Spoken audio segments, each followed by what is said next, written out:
Shalom, selamat pagi Bapak Ibu sekalian. Shalom. Ya, untuk memulai ibadah kita pada pagi hari ini, saya menyapa Bapak Ibu sekalian yang ada onsite di tempat ini maupun Bapak Ibu yang mengikuti ibadah pada pagi hari ini melalui kanal Zoom dan YouTube GKM Yogyakarta.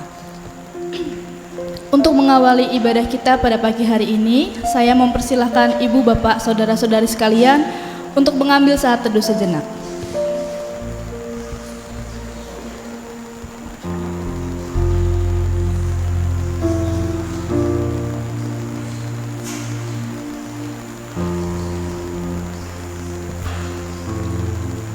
Yesus, kebaikan-Mu sungguh nyata bagi kami. Hanya Engkau yang layak mendapat pujian, kemuliaan, dan sembah kami. Mari kita pujikan, Yesus, Kau sungguh baik. Yesus, nama-Mu indah.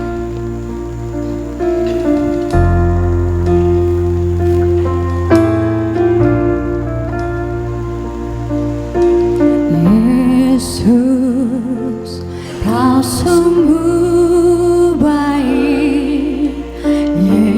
Yesus, nama-Mu indah.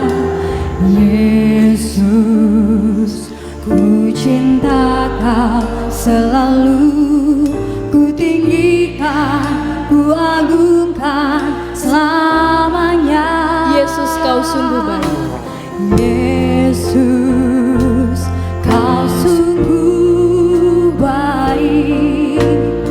Yesus, nama-Mu indah.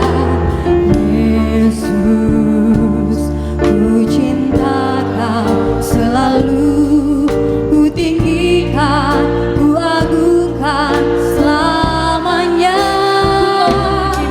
Mau memuji-Mu, ku selalu puji-Mu, ku mau menyembah-Mu.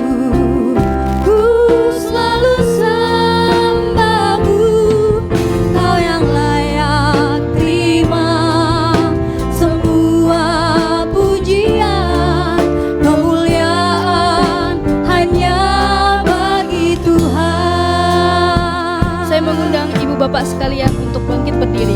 Kita angkat pujian ini. Yesus, Kau sungguh baik. Yesus, Kau sungguh baik. Yesus, nama-Mu indah.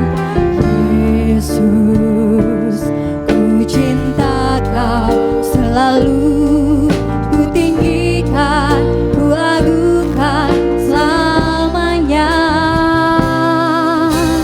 Yesus, Kau sungguh baik.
ibadah pada awal Agustus tahun ini, marilah kita selenggarakan dengan mengakui bahwa pertolongan kita ialah di dalam nama Tuhan, pencipta langit, bumi, dan segala isinya, juga pencipta bangsa Indonesia yang akan merayakan ulang tahun kemerdekaannya pada bulan ini. Kiranya turunlah atas saudari dan saudara kasih karunia, rahmat, dan damai sejahtera di dalam nama Allah Tritunggal, Bapa dan Putra dan Roh Kudus. Amin.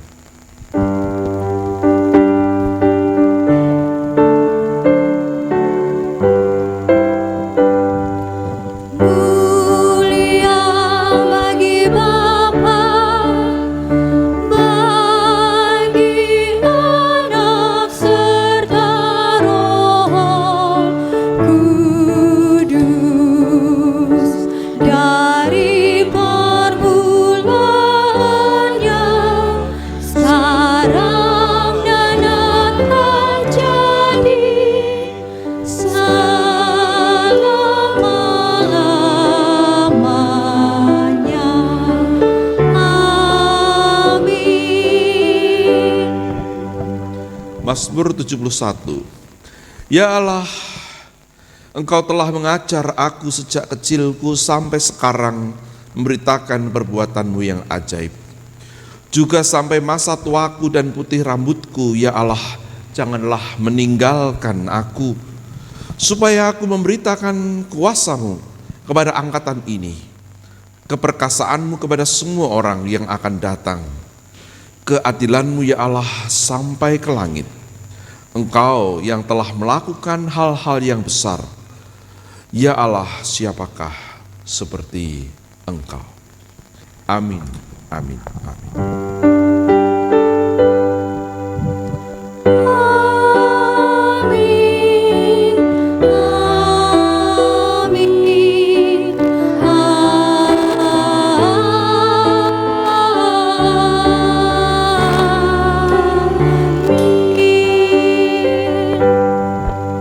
Dalam posisi berdiri, ibu bapak sekalian, sebelum kita lebih lagi memuji memuliakan nama Tuhan, mari kita sapa kanan kiri, depan belakang, saudara-saudari kita. Kita sapa dengan selamat pagi, selamat hari Minggu. Tuhan Yesus kita memberkati. Mari kita memuji Dia yang selalu setia bersama kita. Meskipun bumi telah bergoncang, gunung-gunung telah beranjak, namun kasih setia Tuhan tidak pernah beranjak dari kita. Tuhanlah kekuatan dan mazmurku, Dia gunung batu dan keselamatanku. Kita angkat pujian ini secara bertepuk tangan.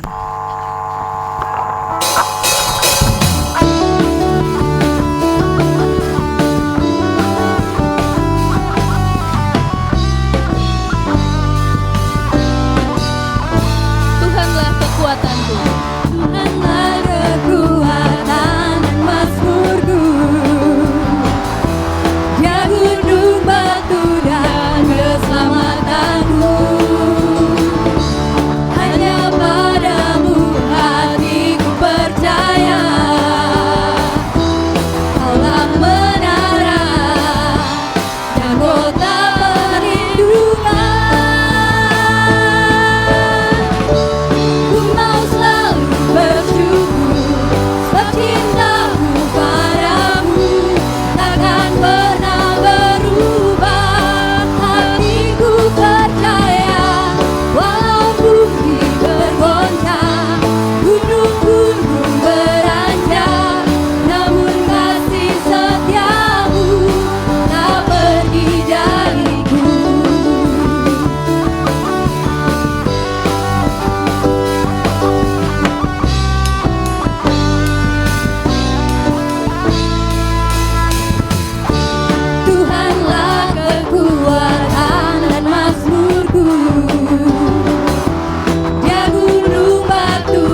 Jemaat dipersilahkan duduk kembali. Saya mengundang anak-anak sekolah minggu untuk dapat maju ke depan untuk didoakan oleh Bapak Pendeta Daniel Istijabudi sebelum memulai sekolah minggu.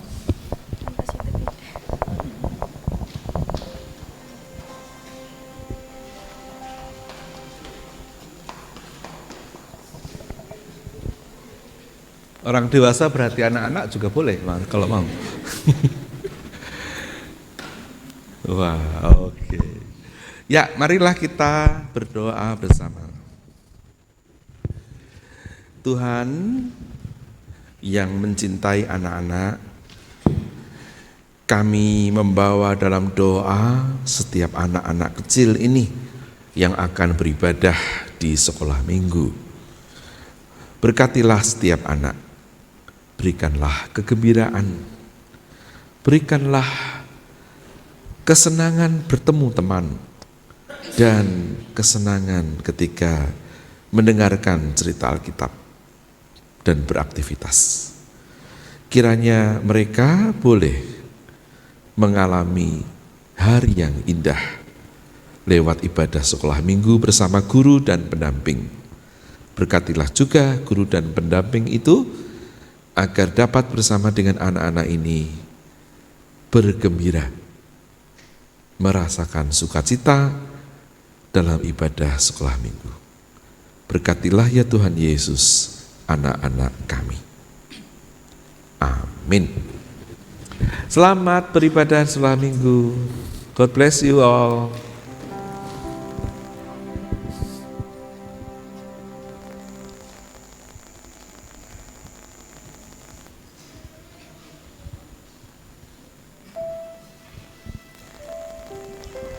Kita tidak dapat memungkiri dalam kehidupan kita, seringkali kita diperhadapkan, mau tidak mau, dengan badai, dengan gelombang, dengan permasalahan-permasalahan kehidupan kita. Namun hendaknya kita tetap percaya bahwa kita tidak akan goyah. Sebab karena kasih Yesus yang menjadi tempat perlindungan kita, yang melindungi kita dari segala badai tersebut. Mari kita sama-sama persiapkan hati dan pikiran kita untuk dapat menerima kebenaran firman Tuhan yang akan disampaikan oleh hamba-Nya. Sebelum kita mendengarkan firman Tuhan, mari kita angkat pujian. Engkaulah kekuatanku, tempat perlindunganku.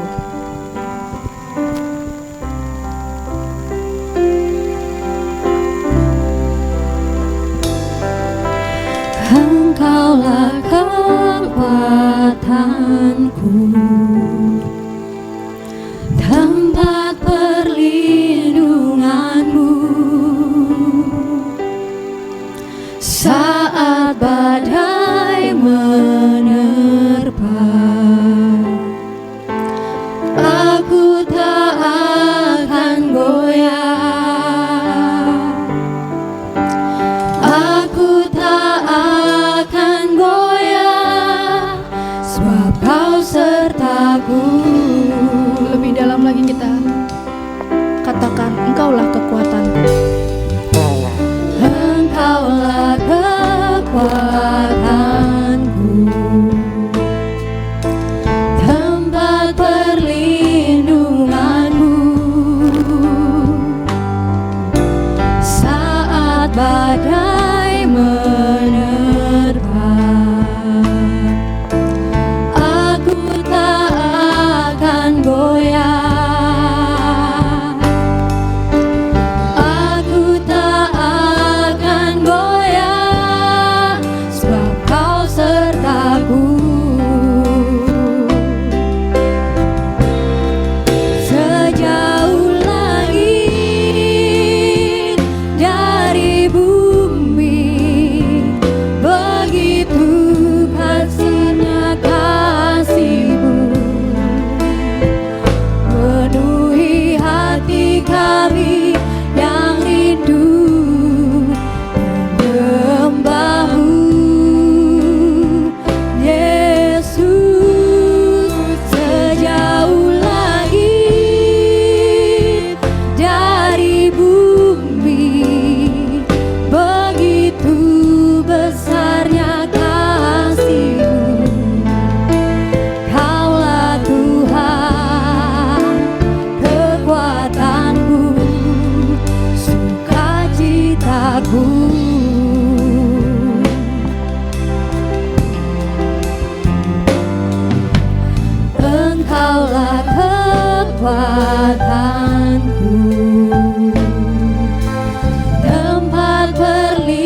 tak akan goyah. Aku tak akan goyah, sebab Kau sertaku. Sejauh Sejauh langit dari bumi, begitu besarnya kasih-Mu. Penuhi hati kami yang rindu menyembah-Mu, Yesus. Sejauh langit dari bumi, begitu besarnya kasih-Mu. Kaulah Tuhan, kekuatan-Mu, sukacitaku.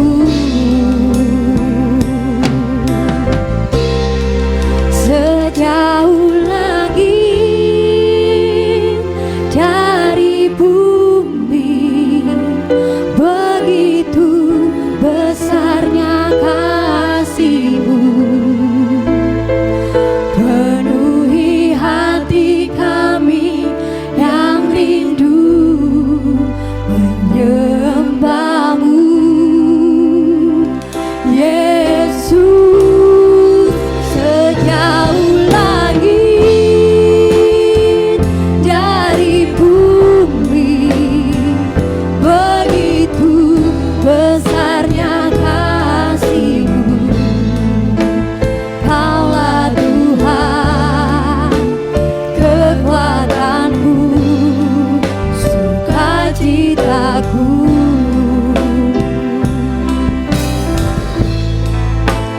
Kaulah Tuhan, kekuatan-Mu, sukacitaku.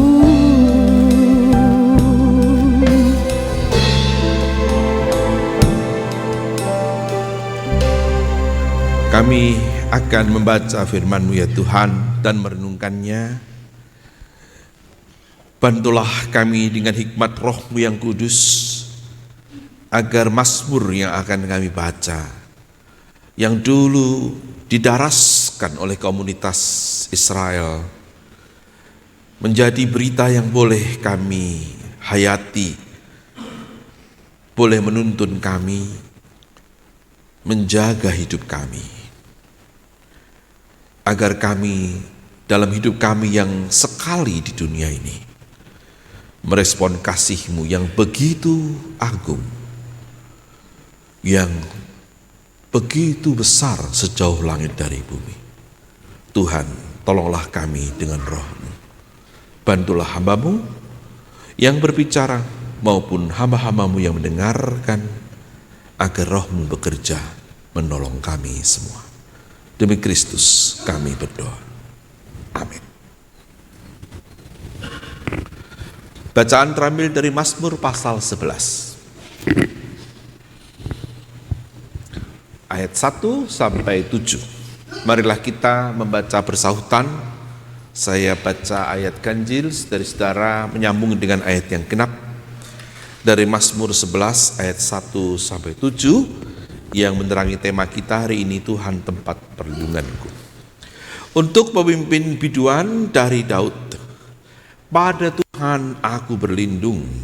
Bagaimana kamu berani berkata kepadaku, terbanglah ke gunung seperti burung.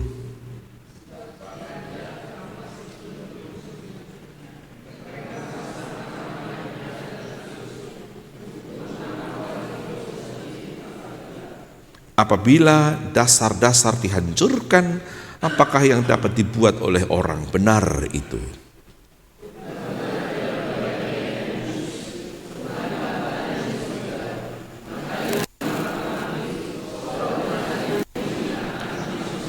Tuhan menguji orang benar dan orang fasik, dan Ia membenci orang yang mencintai kekerasan.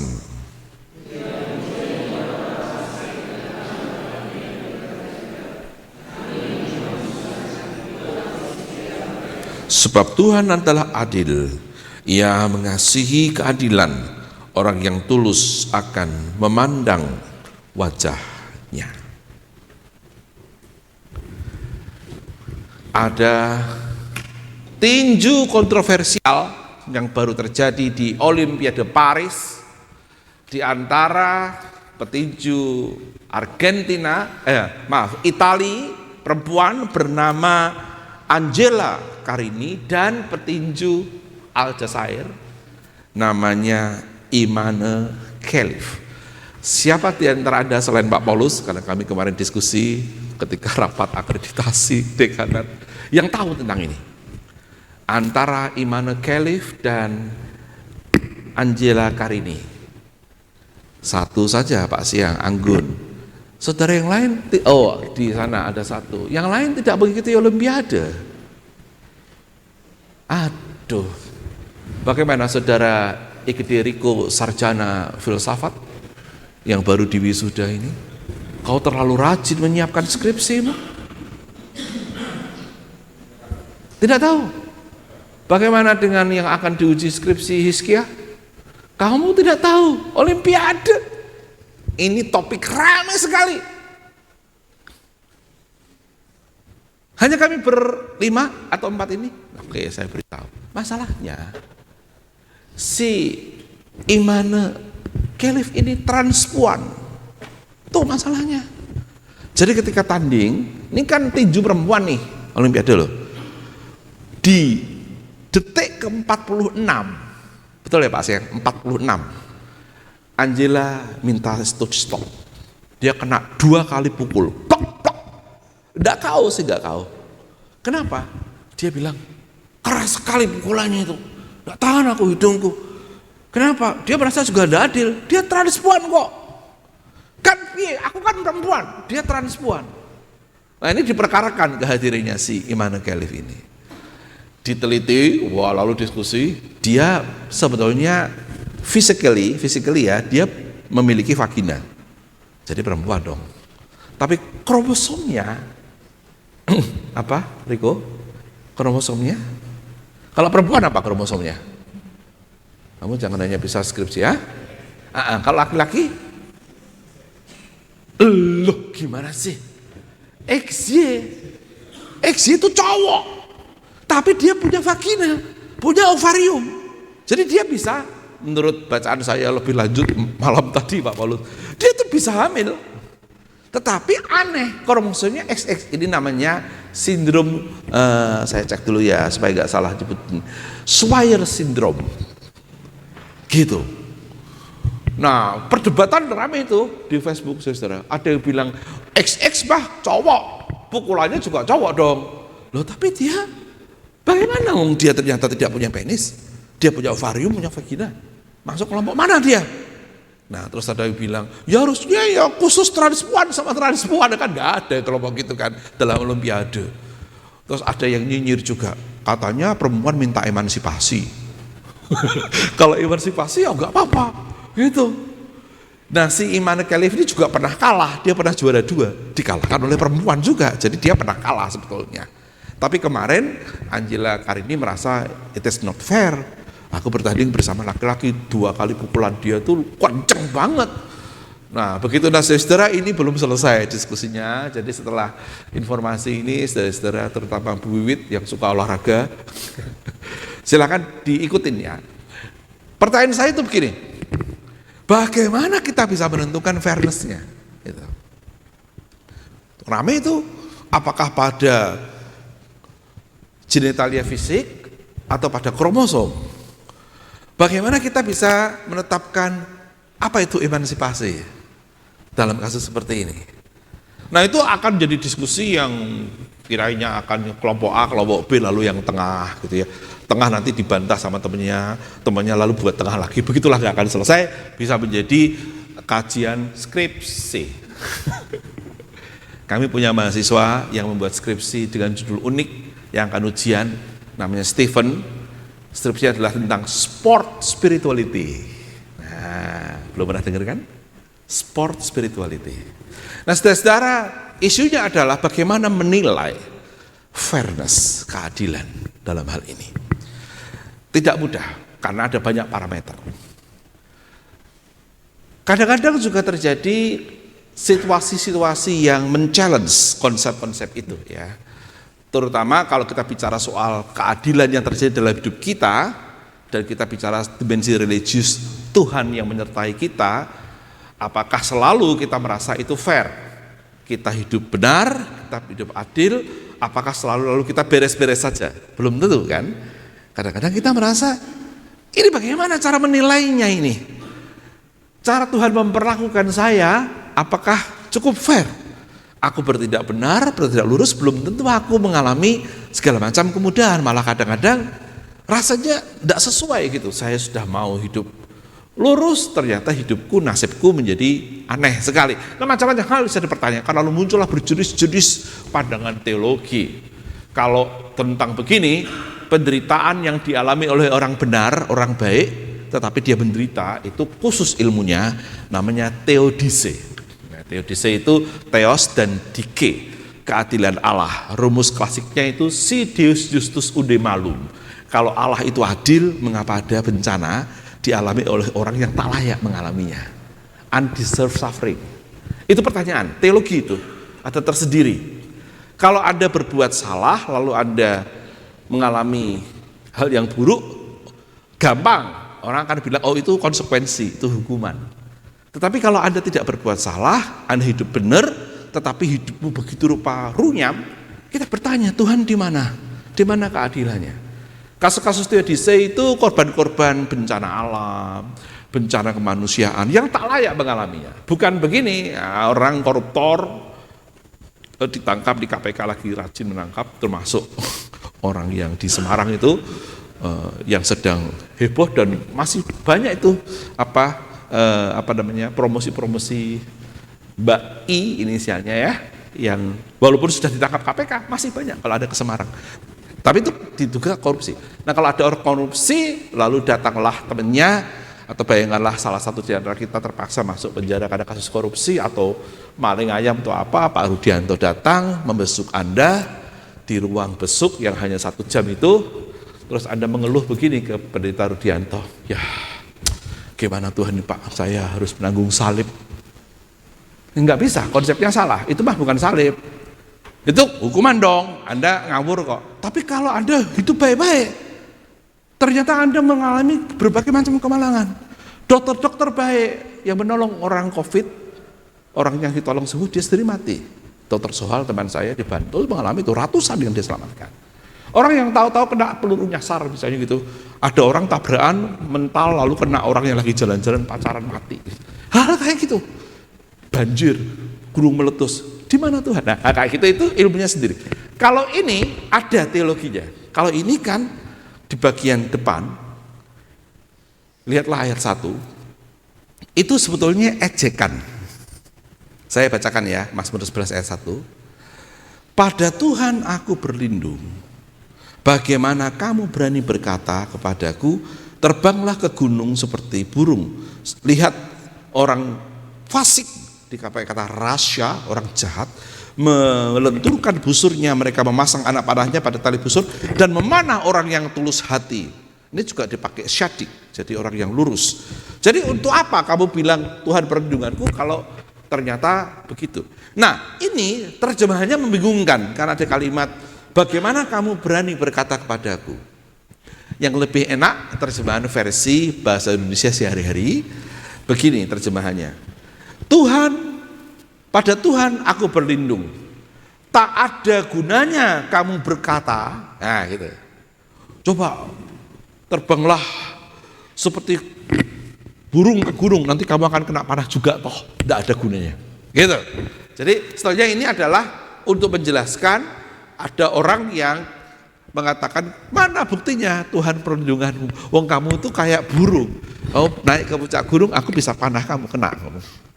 Lalu ada kalimat, apabila dasar-dasar dihancurkan, apakah yang dapat dibuat oleh orang benar itu? Itu ejekan sebetulnya. Jadi konsep teologi Tuhan adalah perlindunganmu itu mana? Kalau nyatanya kamu mudah ku kenai, kamu mudah ku hantam, kamu mudah ku buat rugi sengsara. kejahatanku dengan panahku mudah menghancurkan kamu, bagaimana Anda bisa bilang Tuhan perlindunganku? Itu bagian pertama. Nah ini namanya Mazmur tuh gitu saudara. Nah kita ini kadang-kadang gini ya, kalau sama Tuhan itu kan harus selalu baik-baik dalam berdoa. Mazmur itu jujur, dia bisa mengungkapkan pertanyaan-pertanyaan, why me Lord, kayak gitu. Bisa itu. Bahkan Anda pernah melihat puncak gugatan itu kan di Mazmur pasal 22, itu gugatannya. Eloi, Eloi, lama asaftani. Allahku, Allahku, mengapa kau meninggalkan aku? Itu yang lalu diucapkan oleh Tuhan Yesus dalam bahasa Aram di salib. Eli, Eli, lama syabaktani. Aslinya asaftani, meninggalkanku. Bahasa Ibrani menjadi syabaktani. Nah itu gugatan. Kita kan nggak berani kan gitu. Kamu berani doanya besok kalau mau ujian skripsi, Tuhan ujilah aku. Terserahlah Tuhan, berilah nilai yang pantas yang Tuhan kira. Aku memang agak malas konsultasi sedikit-sedikit. Tapi ya Tuhan, saya mau adil aja lah.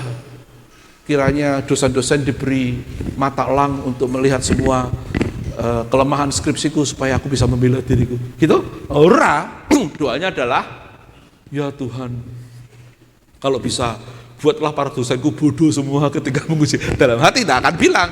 Kau bilang, Tuhan tolonglah Hizkia dalam ujian ini. Tapi sebetulnya, Tuhan, siapa yang uji kamu?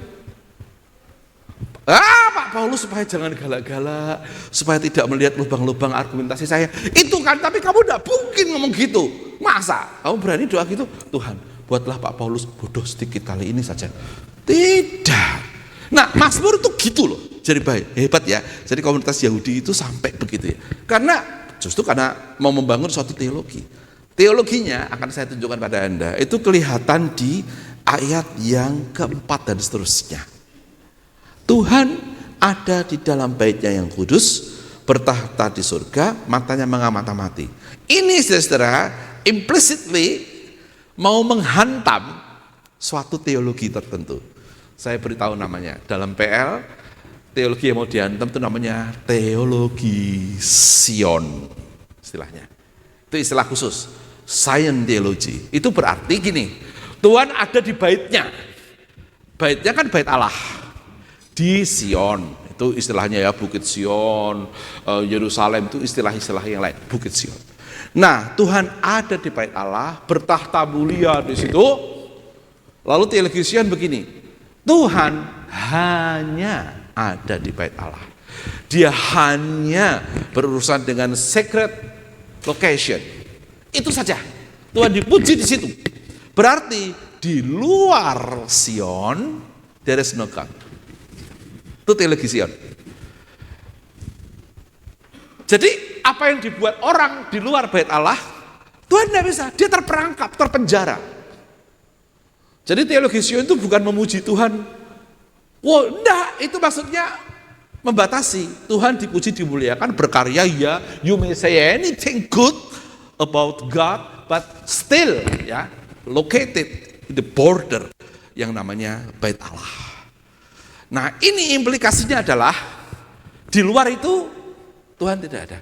Nah, dalam hidup rohani itu tipe orang yang teologi Sion itu gini. Kalau di gereja, gue mau sejauh langit dari Tuhan terpuji. Di gereja kita hidup benar, syadik, lurus, adil.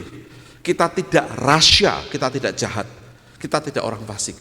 Tetapi di pekerjaan, di keluarga, di masyarakat, di Indonesia yang akan ulang tahun HUT ini, barangkali kita bisa berbeda. Dan tidak apa-apa. Kenapa? Tuhan tidak ada di sini. Tuhan hanya ada di baitnya yang kudus saja. Tuhan terperangkap, trapped pada rumahnya yang kudus, hanya di Sion. Itu teologi Sion. Nah, kiranya ini mampu memberi gagasan pada Anda untuk memahami. Kadang-kadang ada orang yang hidupnya begitu kan, berbeda di antara kehidupan ritualistik, ritual, dan kehidupan sosial. Harusnya kan tidak ya. Kita sejak sekolah minggu diajarin teologi anti teologi Sion. Lagu sekolah minggu yang paling langsung jelas adalah mata Tuhan melihat. Nah, begitu. Mata Tuhan Melihat apa? Ya apa yang kita perbuat, baik yang, nah itu versi ya, baik yang, pokoknya Tuhan lihat semualah kamu dimanapun Tuhan. Nah itu anti teologi Sion. Kalau teologi Sion itu Tuhan terbatas di Sion. Makanya jangan heran ada orang yang rajin banget berkorupsi, tapi juga rajin persembahan. Lalu bawa persembahanmu, dibawa itu hasil korupsinya sebagian. Kalau masih pakai tradisi perpuluhan, dibawa. Itu kayak money laundering kan. Ketemu pendeta yang polos-polos saja, lalu begini, berdoa, terima kasih untuk berkat Tuhan. Kami bersyukur, bersyukur, kayak gak ngerti teko mana. Masalahnya kita gak tahu. Saya pernah dapat pertanyaan, waktu itu, ini sekian tahun yang lalu, mimpin jalan-jalan spiritualitas topiknya di suatu gereja. Ini saya tahu ini live streaming ya, ada teman saya Pak Roy dari GKI. Nah maaf ya Pak Roy, ini memang dari GKI yang tanya di Jakarta. Pertanyaannya itu setelah menjelasin macam-macam model spiritualitas begini. Apakah boleh suatu gereja menerima sebagian persembahan penghasilan orang, sebagian penghasilan orang yang dihasilkan dari korupsi? Langsung heboh, Nah, saya nggak tahu konteksnya, saya kan pembicara dari luar, dari Jogja. Ternyata itu sudah heboh di sana, topik itu. I don't know, saya nggak tahu. Tapi dia tanya, gitu. Ketika dia tanya, temennya agak sebel gitu ya, karena itu isu. Bolehkah orang yang korupsi mempersembahkan sebagian hasil korupsinya kepada gereja? Lalu saya tanya dulu. Sebelum saya jawab, saya mau tanya dulu. Apakah orang yang mempersembahkan itu bilang kalau ini uang hasil korupsi? Itu dulu Pak. Loh, ya enggak bilang. Lah kalau enggak bilang bagaimana majelis dan pendeta tahu? Kan enggak tahu. Kesalahan pada orang itu dong. Dia mau membersihkan diri dari rasa bersalahnya. Kecuali begini, dia datang dan mengatakan, Pak Pendeta dan Penatua, saya korupsi. Nah hasil dari korupsi, katakanlah sekian persen, saya persembahkan kepada gereja. Nah kalau terus kami terima dengan riang, nah itu gendeng pendeta nih. Dan majelisnya, kan mereka tidak tahu, mata mereka tidak sampai, ya kan? Tetapi mata Tuhan kan sampai. Nah, masalahnya kok ya Anda bisa melakukan itu dari mana? Teman Anda itu maksud saya. Nah itulah itu pertanyaan saya, ya itu jawaban saya. Kalau ia tidak bilang, mana kita tahu. Tetapi saya memang punya usul. Kalau berdoa terima persembahan itu, usul saya pada teman-teman penatua dan pendeta itu jangan hanya berterima kasih gitu loh, dapat berkat. Begini juga dong. Ini saya belajar dari pendeta Mestia. Pak Mesa itu saya perhatikan kalau doa dulu ya, almarhum Salatiga. Selalu kalau dia yang khotbah, dia selalu begini nih. Tuhan terima kasih untuk berkat yang terkumpul. Terus dia bilang gini, sucikanlah berkat ini. Karena barangkali berkat ini berasal dari tangan-tangan yang jahat. Gitu. Itu rumusannya. Saya ingat, benar. Jadi teologinya sanktifikasi terhadap hal yang Anda tidak tahu dari mana. Kalau Anda tidak mendoakan mohon Tuhan menyucikan, kita nggak tahu, Anda bersyukur. Terima gereja seneng no, tapi uang dari mana itu? Nah di sini teologinya, kalau orang itu melakukan, berarti dia berasumsi kalau di gereja kita persembahkan, hidup di luar gereja boleh ngawur-ngawur. Itu tanpa dia sadar, itu seperti teologi Sion. Tuhan hanya ada di baitnya. Nah kalau itu ada dalam pikiran Anda selama ini, Anda berbuat jahat di luar dan berbuat kudus dan lurus hanya dalam komunitas Kristiani gereja, saya ingatkan teologi Sion dihabisi oleh teks ini. Dikatakan di situ, Tuhan ada di dalam baitnya yang kudus, itu oke, ya. Tuhan bertahta di surga, bahkan bertahta di surga, tetapi matanya mengamati, menguji anak-anak manusia. Memang dipakai kata menguji, saya sudah periksa bahasa aslinya menguji, yang diuji semuanya, orang benar maupun orang tidak benar. Dipakai kata syadik maupun rasya. Jadi orang yang lurus hatinya, God lines, ya, sesuai dengan berjalan sesuai dengan jalur Allah, dan orang yang jahat. Kata syadik, sedekah itu muncul terus berkali-kali di sini, dan Tuhan berurusan gitu. Dia menguji.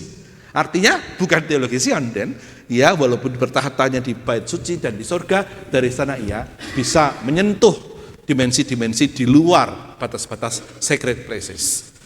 Kalau Anda melihat warta gereja, saya mencantumkan di situ, semoga Anda membaca kalimat awal dari tulisan saya di ringkasan khotbah, bahwa ada pembimbing remaja saya di Jepara, namanya Bude Bora Mulyono, sekarang di Amerika. Bude kami manggilnya, itu kalau berdoa, saya mendengar Bude berdoa itu let's say hundreds times, mungkin ya, bahkan mungkin thousands. Lah saya anak sekolah minggu, dari sekolah minggu sampai mengenal sekolah minggu sampai remaja kan berapa kali dengar Bude berdoa. Itu selalu sama, Tuhan yang ada di surga, tapi juga yang ada di sini bersama-sama dengan kami.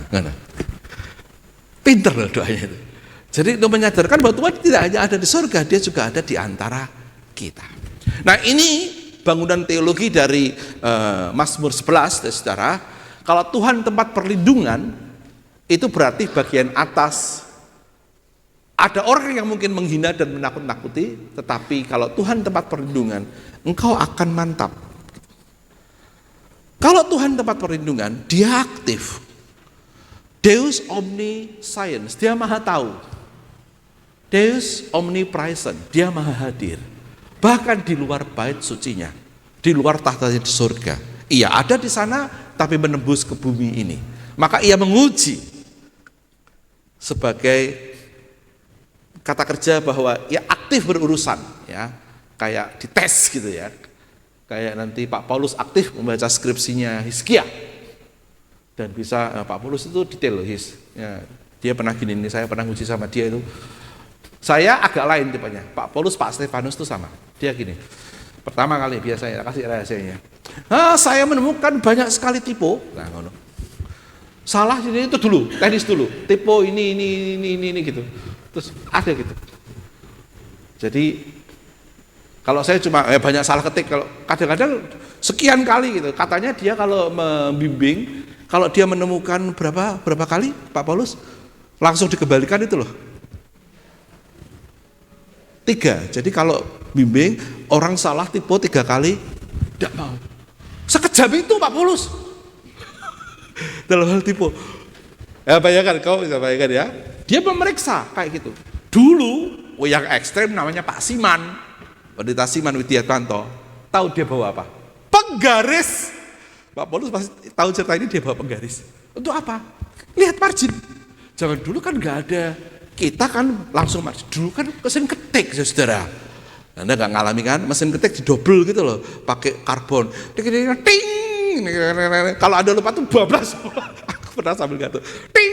Nah Pak Siman itu bawa penggaris. Dia sudah gini-gini aja kita sudah sebel tuh. Lalu dia bilang digarisi skripsi.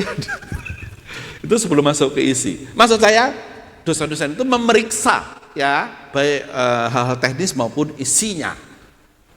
Itu yang akan Anda alami kalau Anda ujian. Nah seperti itu.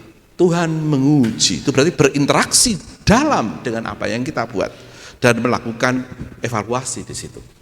Saudara-saudara, teks ini kalau kita perhatikan ada juga unsur Allah yang membela. Jadi dia bukan hanya menguji, dia membela. Lihatlah ayat yang ke-7, ada rumusan teologis. Tuhan adalah adil. Itu juga dipakai kata syadik, lurus. Ia mengasihi keadilan. Lalu diulangi lagi, orang yang tulus akan memandang wajahnya. Nah, kemantapan hati. Jadi, bagaimana Anda berani memandang wajah Tuhan? Siapa Anda? Kan bagaimana? Anda kalau tahu cerita Jawa dan Jepang itu agak mirip. Konon di Jepang, orang tidak berani langsung memandang wajah kaisarnya. Saya pernah membaca juga tulisan Pramudia Anantatur, bahwa dalam tradisi rasa Jawa itu laku dodok. Laku dodok yang bisa dilihat orang dari raja adalah kakinya. Hanya kakinya. Samparan. Tidak boleh lihat wajahnya, tidak layak. Nah Anda bayangkan ini aja begitu ya. Nah, sekarang dikatakan orang yang tulus akan memandang wajahnya. Berarti ada suatu syarat yang bisa membuat kita memandang wajah Allah yang melampaui para raja-raja Jawa maupun kaisar Jepang itu. Apa itu? Ketulusan hati, kelurusan, kemantapan batin. Nah, dalam hal inilah kembali saya pernah katakan, hidup yang terjaga bersih adalah hidup yang membuat kita mantap batin dan berani berdiri di hadapan Tuhan. Bukan karena kita sombong, tapi karena kita meyakini Tuhan fair menguji hati kita.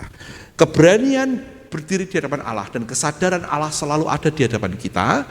Saya pernah katakan dalam khotbah sekian tahun yang lalu, pasti lupalah. Tapi siapa tahu ada yang ingat. Apa itu? I stand in the presence of God. Bahasa Latinnya apa, Hizkia? Aku pernah cerita di kelas juga. Gideriko? Siapa lagi yang mau skripsi di sini? Oh, saya tanya mantan majelis. Ibu Sri Widaryati. Kena lagi pula. C, depannya C. CD. Lupa ya, ingat-ingat ya. Aku dengan Tuhan berhadapan-hadapan, aku yakin Tuhan melihatku, dan aku dengan rendah hati berhadapan dengan Allah, bukan karena aku hebat, tapi karena aku menjaga hati bersih, dan Tuhan mengontrolku, Dia melihatku apa saja mata Tuhan melihat, apa yang ku perbuat, namanya coram Deo. C-O-R-A-M. Coram, bacanya jangan coram ya, bacanya coram Deo Allah, di hadapan Allah. Ingatlah selalu itu. Allah bukan Allah yang terjebak di baitnya. Dia melihat kita semua. Hidup kita coram Deo. Karena itu batin akan menjadi mantap, dan kiranya tindakan-tindakan kita di luar gereja, yakni di masyarakat, di pekerjaan, di keluarga, juga sadik lurus. Dengan itulah kita menghayati kualitas hidup yang tinggi. Walaupun mungkin orang akan memanah kita dengan busurnya, tetapi kita akan memiliki hati yang mantap, kita memiliki pengalaman batin yang kuat, kita akan merasakan bagaimana dengan cara misteri kasih-Nya Tuhan meneguhkan kita. Nah, tadi saya baca di introitus khotbah Mazmur 71, kalau Anda masih ingat. Terkait Tuhan, Engkaulah tempat perlindunganku. Ada lagunya dalam PKJ 249. Seingat saya, rasanya belum pernah dinyanyikan di sini. Saya pernah memperkenalkannya di Salatiga, HKMI Salatiga, dan kami bisa menyanyi dengan bagus di Salatiga, gereja basis saya. Nah, Jogja mosok kalah. Nah, ini caranya saya goda. Marilah kita buktikan bahwa kita di Jogja pun bisa menyanyikan lagu baru dengan cepat, sopran, alto, tenor, bass. Yang saya tahu bisa lagu ini tentu teman-teman Duta Wacana, biasa kami nyanyi ini. Yang belum, dengarkanlah, saya beri contoh sekali dalam suara sopran. Suasananya itu suasana Tapanuli, Batak, ya. Lalu nanti kita akan coba langsung pecah suara ya, 2, 3, 4. Masih ingat tadi Pak San?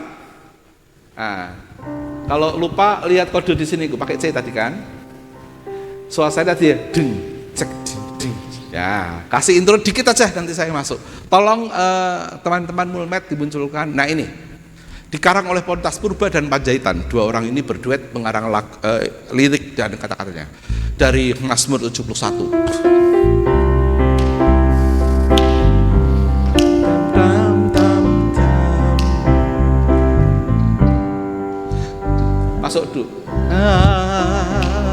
Engkau perlindunganku sejak masa mudaku, Engkaulah harapanku sejak dari kandungan, padamu ku bertobat, jangan ku terbuang pada masa tuaku. Tuhan, jangan kau tinggalkan apabila habis dayaku, agar aku tak dicemooh, agar aku tak dibenci, karena hanya Tuhanlah perlindunganku. Gampang ya? Oke, sebentar. Sekarang dinaikin D, Pak. dinain D. Boleh lebih kenceng, tapi agak ragu-ragu ya Pak San, agak kenceng aja. Kita coba lagi ayat 1, 2, 3, langsung SATB ya. Sopran, alto, tenor, bass, langsung saya lihat. Yang fals ya pelan aja ya teman-teman, pelan. Ikut suara 1, saya akan kenceng di suara 1. Naikin 1 di D, kasih instrumen. SATB ya.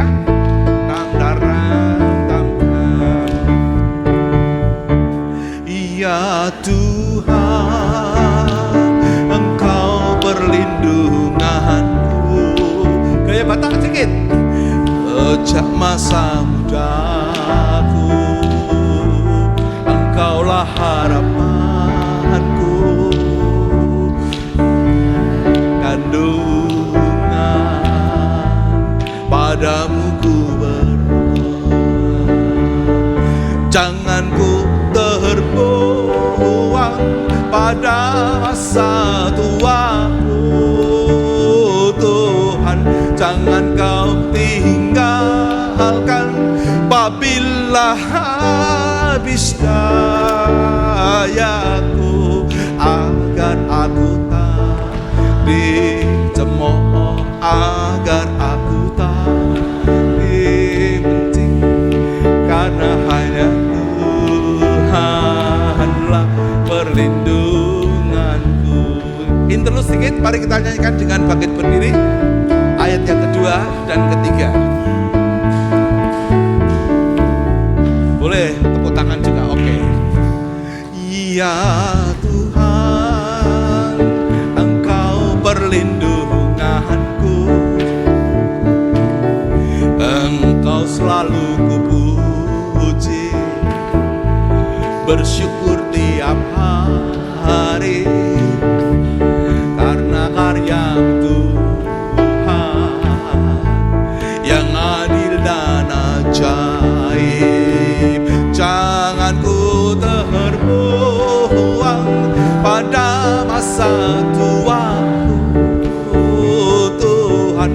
Jangan kau tinggalkan apabila habis dayaku, agar aku dicemooh.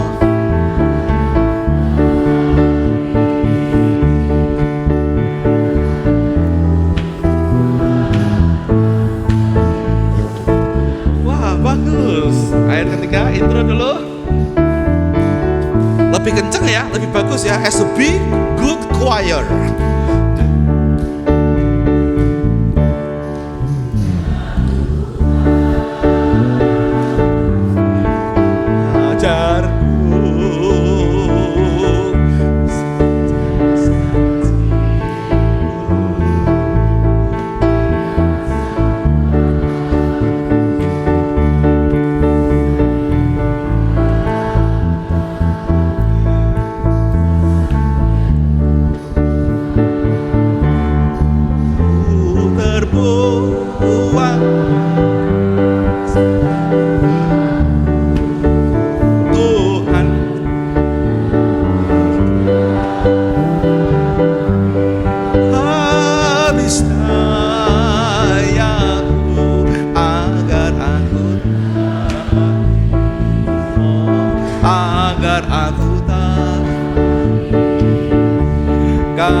Korupsi yang sekali lagi.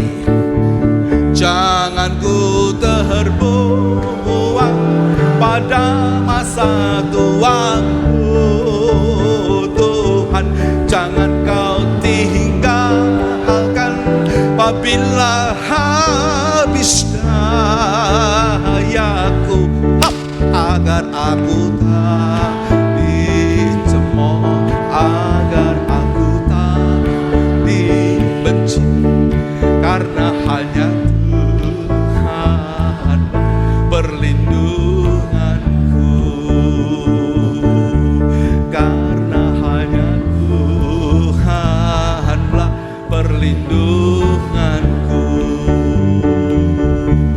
karena hanya Tuhanlah perlindunganku. Tuhan perlindunganmu, janganlah takut.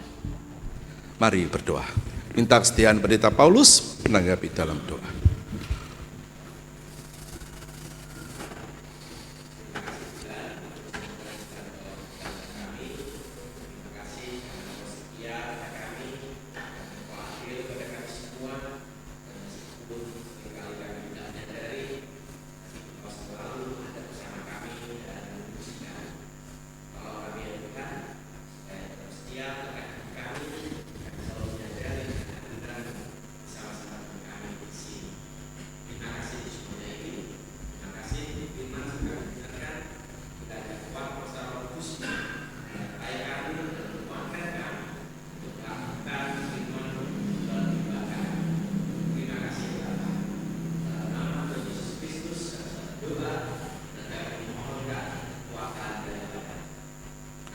Amin.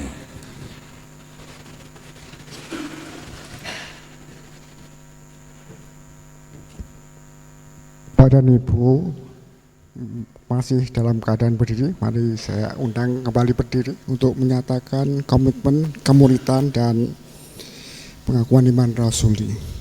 Setelah kita mendengar firman Tuhan yang disampaikan dan juga menerima firman Tuhan tersebut, mari kita menyatakan komitmen kemuritan.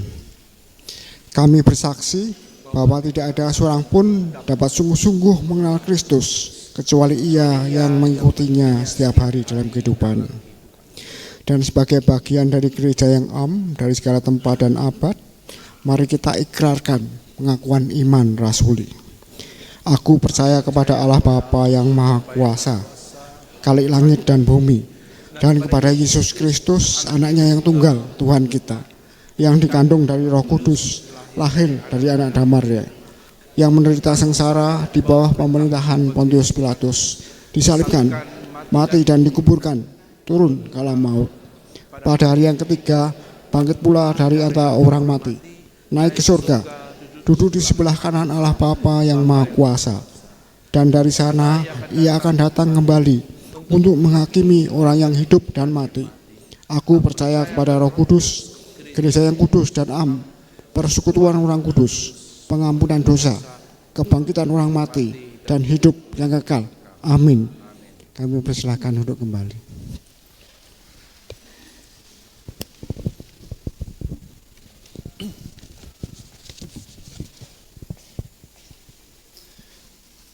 Shalom, selamat pagi Bapak Ibu Saudara.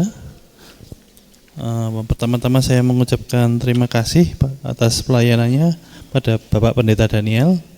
Semoga Bapak diberkati terus untuk pelayanan berikutnya. Terima kasih. Kemudian saya juga berterima kasih untuk tim multimedia dan tim musik yang telah mengisi ibadah pada hari ini. Untuk pengumuman untuk Pendeta Rudianto hari ini melayani di GKMI Pundong jam 7 pagi. Jadi beliau sedang ada di Pundong ini, gitu. Kemudian untuk partai berikutnya penyerahan anak pada Minggu 11 Agustus 2024 atas diri Denzel Gunawan Wijaya, putra dari Bapak Aditya Mahardika Wijaya dan Ibu Stefayin Veronica Wijaya. Ini cucu Bapak Paulus. Mungkin sekian pengumuman. Sebelumnya apakah ada Bapak Ibu yang pertama kali hadir? Mungkin bisa memperkenalkan diri. Oh.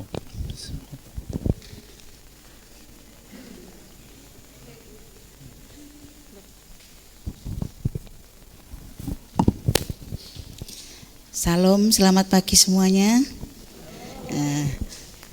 Kami bersyukur karena pagi ini kami boleh bergabung dengan saudara-saudara kami di tempat ini. Perkenalkan, nama kami Ibu Emiati dan suami Hadi Pranoto. Kami di sini tinggal di, tidak punya rumah sih di sini saya. Tidak punya rumah, tapi saya tinggal di kios bunga Lotte Maguharjo. Ya, Lotte Mat tepatnya di situ. Dan saya membuat kamar kecil di situ. Saya tinggal berdua. Kiranya kami boleh asal kami dari GKMI Kudus. Dan jika saudara-saudara kami berkenan, kami ingin bersama-sama berbakti di tempat ini. Terima kasih.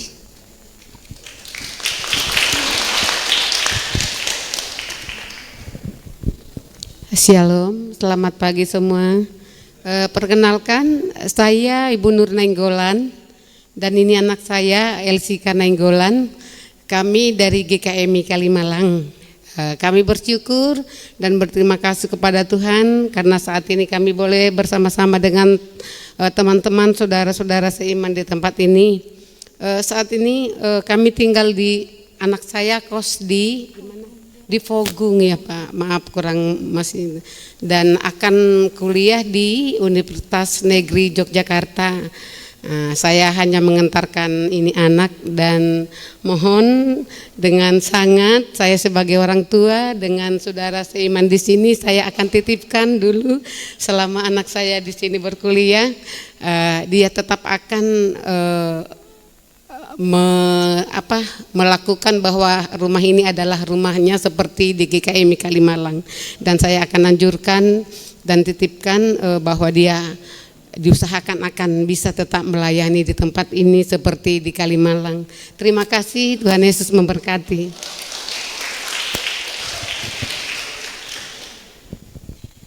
Ya, selamat pagi, saya Evi dari GPIB Margo Mulyo Yogyakarta. Kebetulan gereja kami berdekatan dengan gedung istana dan Mirota Batik. Jadi saya senang sekali di hari Minggu ini bisa ada bersama-sama dengan Jemaat GKMI Jetis Yogyakarta. Terima kasih untuk kebersamaannya.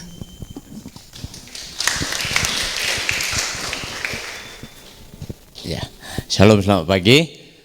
Saya Bapak Nyoman Sumaryana dan tim dari Bali, ini istri saya Ibu Eka dan ini anak-anak rohani saya Kristina dan Bella. Saya orang tua dari Gede Riko dan Kadek Niko. Kami gereja GKKI di Bali, Gereja Kristen Kudus Indonesia. Terima kasih sudah menerima Riko dan Niko di tempat ini dan bersyukur anak-anak kami boleh dilibatkan dalam pelayanan, dan kami sangat diberkati karena pada akhirnya ketika kami boleh mengantar anak-anak ke sini, mereka tidak hanya kuliah tetapi sungguh-sungguh mereka melakukan pekerjaan Tuhan, ikut ambil bagian dalam pelayanan. Terima kasih, Tuhan Yesus memberkati kita semua.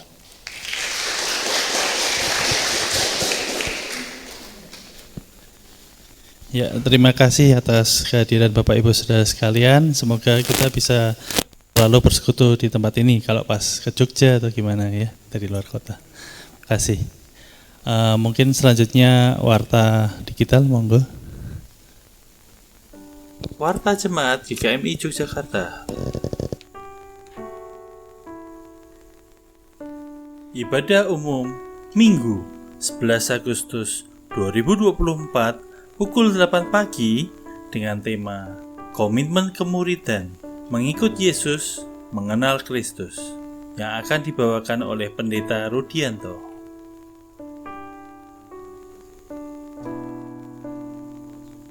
Persekutuan Keluarga Selasa 6 Agustus 2024 pukul 6 sore dengan tema Ketika Anakku Jauh dari Tuhan, yang akan dilayani oleh Pendeta Rudianto di gereja.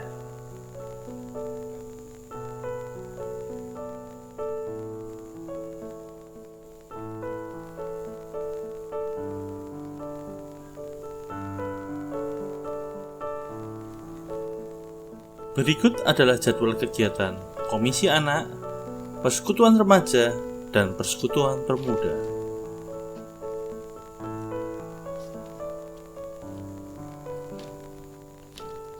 Ibadah Komisi Anak Minggu 11 Agustus 2024 pukul 8 pagi dengan tema Serunya Mendengar Cerita Alkitab yang akan dibawakan oleh Kak Titi dan Kak Ratia di ruang sekolah minggu Ebenezer.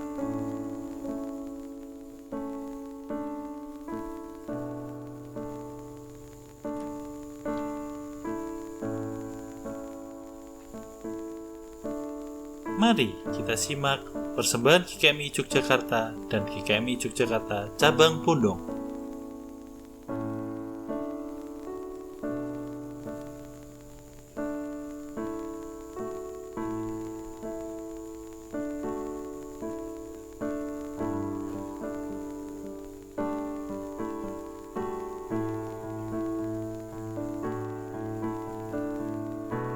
Berikut jemaat yang berulang tahun sepanjang minggu ini. Seluruh majelis dan jemaat GKMI Yogyakarta mengucapkan selamat ulang tahun kepada saudara-saudara yang berulang tahun. Kiranya Tuhan Yesus memberkati saudara. Demikian warta jemaat minggu ini. Tuhan Yesus memberkati. Sekian warta jemaat, terima kasih.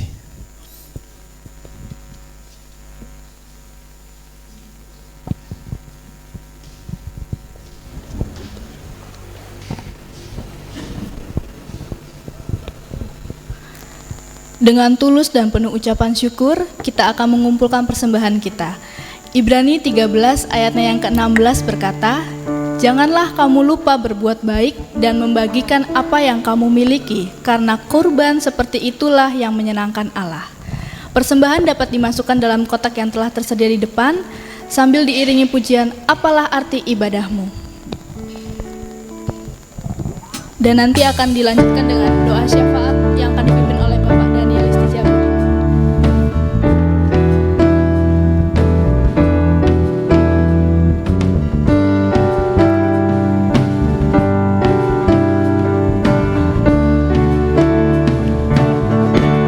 Apalah arti ibadahmu kepada Tuhan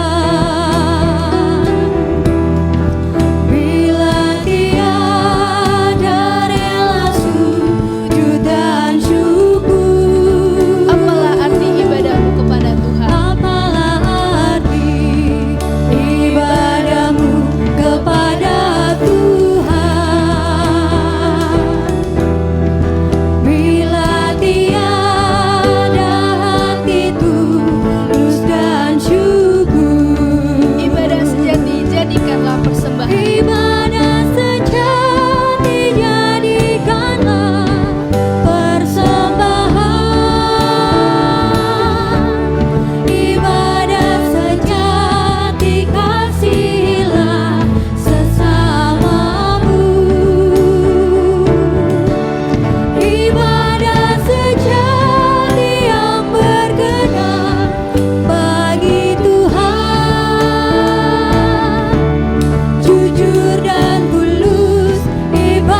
berdoa syafaat dan berdoa persembahan. Bagi teman-teman tamu, jangan heran, ciri khas kami di sini kalau doa syafaat itu nama-nama disebut. Ya, bersiaplah mendengarkan nama-nama yang akan kita doakan bersama-sama. Marilah kita berdoa. Kami bersyukur untuk persembahan yang boleh kami kumpulkan dan memohon Tuhan berkenan menerima serta menguduskannya, agar apa yang terkumpul oleh berkat dan pengudusan-Mu berguna bagi karya layan gereja Tuhan di tempat ini, untuk melanjutkan kehidupan berkomunitas, bahkan menyaksikan nilai-nilai kerajaan Allah, kebenaran, kasih, perdamaian, keadilan, dan keutuhan ciptaan dalam karya kesaksian kami kepada dunia ini. Berkatilah setiap orang yang memberikan sedikit ataupun banyak, bahkan berkati pula mereka yang belum bisa memberikan, agar cinta akan Tuhan dan rumah-Mu menjadi bagian spiritualitas kami yang kami hidupi dengan kesadaran hidup di luar gereja ini adalah hidup yang Dikau lihat. Sehingga kami selalu sadar dimanapun kami berada, bekerja, hidup sesehari, selalulah kami coram Deo, ada di hadapan-Mu. Itulah sebabnya ya Tuhan, kami berdoa untuk saudara-saudara kami yang sedang dalam masa sakit ataupun pemulihan kesehatan. Kami mendoakan Pendeta Emeritus Dwiatmoko, Bapak Wikarta, Pendeta Parjono, Pendeta Muda Yohana Leander, Ibu Luciana, Saudari Syuli, Bapak Panjangmono. Juga kami membawa dalam doa Ibu Puji, Ibu Susi Tarnomika, Ibu Helen, Ibu Hadi, Ibu Eni Suryadi, Ibu Sukarni, dan Ibu Mugiem. Kami juga mendoakan mereka yang karena kecelakaan harus banyak beristirahat, harus belajar menjadi terbatas. Kami mendoakan Ibu Novi, Ibu Dian Ebet, Ibu Heru Mardani, Ibu Sucitro, Saudari Mariati, Ayah dan Ibunda Ibu Morina, Ibu dari Bapak Sabto Adi. Pula kami mengingat mereka yang dalam masa pemulihan, untuk Pak Iwan, Ibu Morina, Ibu Ima Wibowo, Ibu Ike, Ibu Sudarmi, Ibu Sudiharti, Ibu Nikoraga, Pendeta Anang, Ibu Wiwit Sukoco, Mbak Tias Subari, Anak Fania, Ibu Bella, Bapak Alam, Bapak Sutrisno, dan anak Almanda serta anak Geva. Kami mohon Tuhan berkenanlah menolong mereka semua agar dalam masa sakit atau pemulihan mereka lebih peka akan kehadiran Allah, hidup batin mereka lebih mantap dan segar, agar mereka juga melihat kebaikan Tuhan ternyata kan dalam hal-hal sederhana, dalam istirahat, pelayanan keluarga, pelayanan medis. Berilah kesabaran bagi semua orang yang melayani mereka. Tolonglah kami untuk dapat juga menjadi orang yang membagi beban, mendengarkan mereka, hadir bagi mereka dalam segala pertanyaan dan pergumulannya ini. Kami khusus mendoakan keluarga-keluarga, kami ingat keluarga Yusak Aryawan, keluarga Ibu Kedah, keluarga Bapak Kevin, keluarga Bapak Kurniawan Daryatmo, keluarga Bapak Lukas, keluarga Bapak Mark Hillman. Pula mengingat para pemuda kami, khusus minggu ini kami mendoakan Saudara Henoch, Saudara Bintang Holly, Gideon, Ida Hiskia, dan Satria Jeremia. Kami mengingat para mahasiswa yang ada di komunitas kami, yang sedang koas, yang sedang membuat skripsi, yang sedang akan menghadapi masa ujian skripsi. Tuhan berkatilah semuanya agar hidup bersama berjuang di Yogyakarta menjadi pengalaman batin yang mendewasakan, pengalaman sosial yang mematangkan, menjadi sumber sukacita, dan saatnya akan menjadi kenangan yang dirindukan. Tuhan, kami menyerahkan juga upaya kami mengelola rumah hibah Poncowinatan, tolonglah kami. Kami bersyukur dengan Pak Susilo yang berulang tahun pada tanggal 29 Juli yang lalu, tambahkanlah kepada Pak Sus kesehatan, hati yang gembira, keteguhan dalam mengelola hidup pribadi dan rumah tangga, dalam pelayanan sebagai dosen.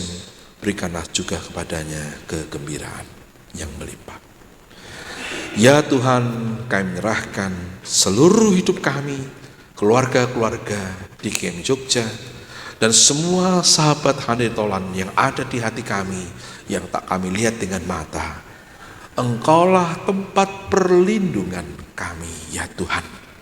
Maka kami mohon, mantapkanlah hidup kami, bantulah kami hidup jujur, adil dan benar, bersih di hadapan-Mu. Inilah doa kami demi Kristus kami mohon. Amin.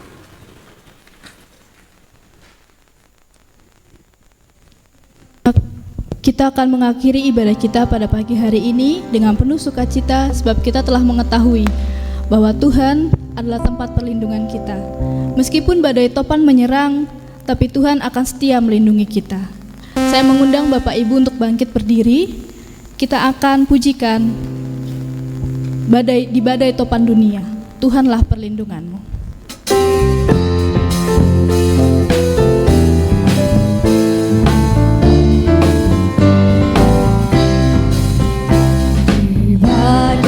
Topan dunia, Tuhanlah perlindunganmu.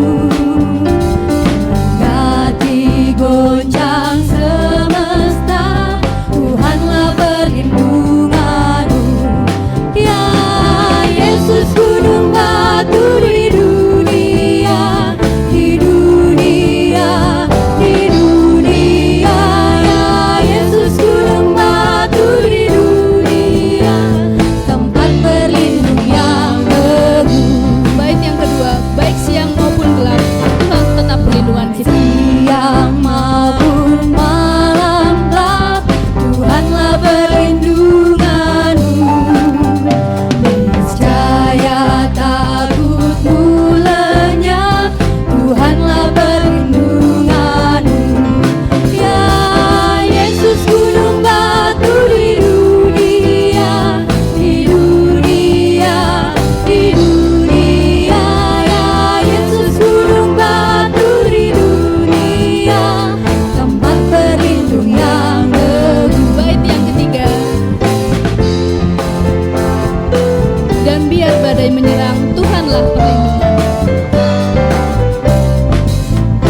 Dan biar badai menyerang, Tuhanlah perlindunganmu. Padanya kau tetap tentram, Tuhanlah perlindunganmu. Ya Yesus, gunung batu di dunia, di dunia, di dunia. Ya Yesus, gunung batu di dunia, tempat berlindung yang teguh.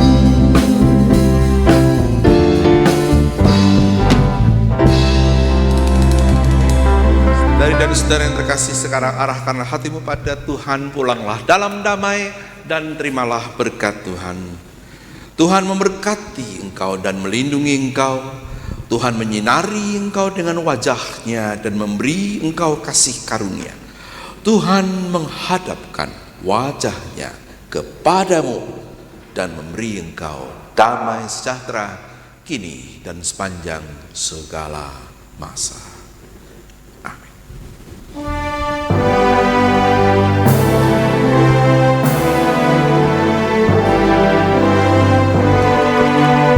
Kepada Allah beri puji, semua makhluk di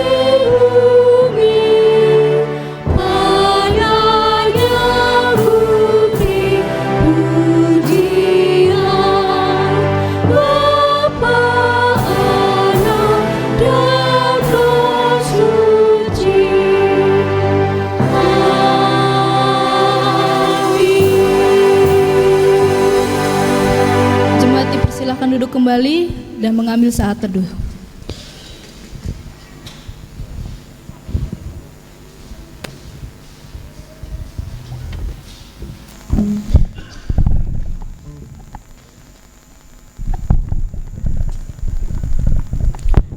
Ibadah telah selesai. Tuhan Yesus memberkati kita semua.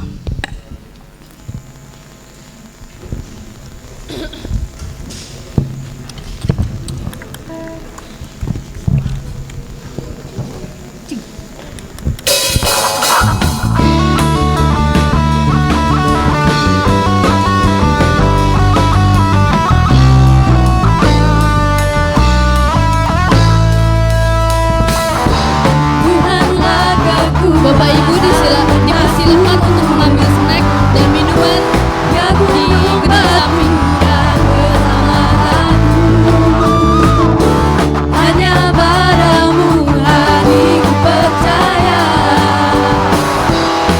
Allah benar, kota berlindungan. Ku mau selalu bersyukur sebab cintamu padaku takkan pernah berubah. Hatiku percaya, walau bumi bergoncang, gunung-gunung beranjak, namun kasih setiamu tak pergi dariku.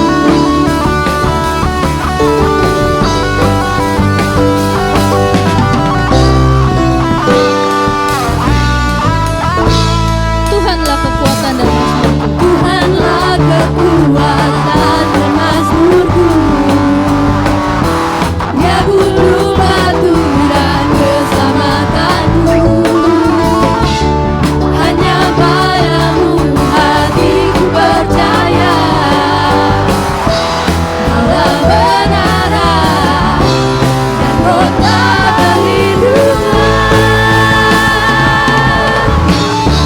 Ku mau selalu bersyukur sebab cintamu padaku takkan pernah berubah. Hatiku percaya, walau bumi bergoncang, gunung-gunung beranjak, namun kasih setiamu tak pergi dariku. Kasih setiamu tak pergi dariku. Kasih setiamu tak pergi dariku.